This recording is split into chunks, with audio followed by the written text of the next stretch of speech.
Guys, for today's video, mag-unbox tayo ng binili natin sa Shopee. Pero bago ang lahat, magtitimpla muna tayo ng beauty milk. Sa mga nagtatanong po bakit glowing ang ating skin, ito lang po yung iniinom ko. Ang ino-order ko lagi yung strawberry flavor. Super sarap nito guys, since favorite ko yung strawberry.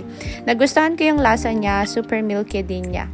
So, ayun na nga guys, moving forward, ipapakita ko sa inyo ang binili natin sa Shopee at ipapakita ko na din yung pag-assemble nito guys. Tignan natin kung ito ba yung best budol ever na na-purchase ko kay Shopee.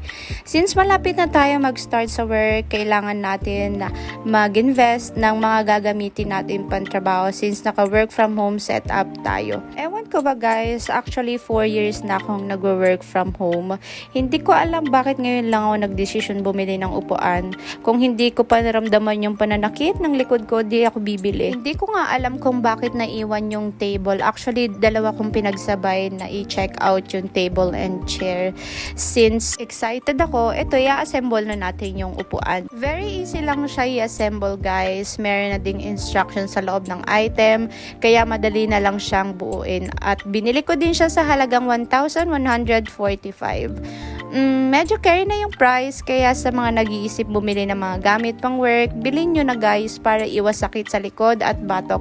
So ayun na, nabuo ko na yung upuan. So this is it, upuan check. Okay, malambot yung upuan at masarap sa likod. Masasabi kong sulit naman yung nabili ko. Halata naman, 'di ba? Yun lang. Bye. Follow for more.